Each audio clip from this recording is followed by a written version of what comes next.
Hi, I'm Brad Zarin, Superintendent of the Sun Prairie Area School District. I hope this message finds you well. Well, it's no surprise that we have growing pains, enrollment growing pains, that is. And you can see it in the drop-off lanes in the morning when dropping kids off at school. You can see it if you have the chance to walk through a school and look at the class assemblies. And you can also see it in playgrounds. Our situation is clear. Our elementary schools are full. More students will enroll next year. Shuttling remains an extremely unpopular practice. Any potential new building would not be ready until the fall of 2018, and it's our job to help children be successful. And we must fulfill our duty of welcoming every child into a caring and safe environment. The question remains, however, how do we go about doing this? Last year, the School Space Planning Committee convened. That committee was composed of parents and students and administrators and community members and board members. They discussed options, weighed out the pros and cons of those options, produced some guidance for us to consider in exploring potential ways to cope with enrollment growth. The group discussed online school, renting space, raising class sizes, adding portable classrooms, increasing shuttling, displacing art and music teachers and then repurposing those classrooms, repurposing large group discussion classrooms, and a number of other options.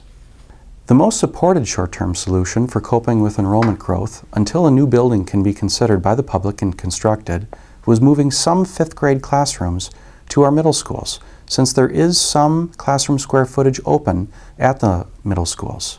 Now there's not much room, but enough to help us deal with short-term enrollment solutions. Since then, our elementary principals and our middle school principals have been meeting to discuss these options.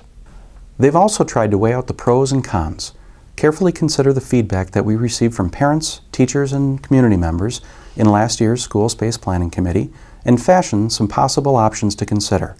These options have to include at least 2 years of enrollment capacity, have to be relatively low cost in order not to cut elsewhere, and have to reflect our commitment to safety.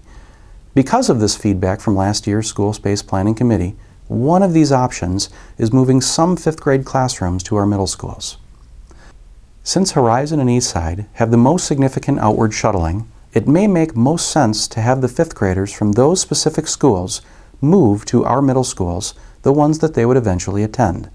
With this room then, it permits the other outwardly shuttled students to move back to their attendance area schools, thereby significantly reducing shuttling. Now I want you to know that this situation is not ideal, and there's plenty of uncertainty out there for everyone involved. Questions such as, what do we do with classroom libraries? What about student bell schedules? What about teacher staffing? Classroom locations, recess time, busing timetables, even lunch menus, and the list goes on. You need to know that we've got great principals working on these issues and beginning to resolve some of the uncertainty, and they're very good at what they do. I know that this is an important matter to you, and it's also important to us. Once our principal group considers all of the temporary options to cope with enrollment growth and to significantly reduce the shuttling of our students, this recommendation will go to a school board planning committee. There, the school board planning committee will also weigh out the pros and cons of the recommendation, look at the goals of the situation, and reflect on that recommendation. Finally, the board will then decide on the recommendation for the temporary option to cope with this enrollment growth.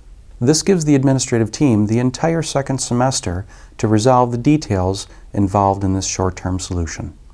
Now, this is a lot to take in, and I certainly understand the emotion behind this decision. I hope this message has been helpful. I'd also like to personally invite you to reach out to me with any questions or concerns that you have. Take care, and we'll see you soon.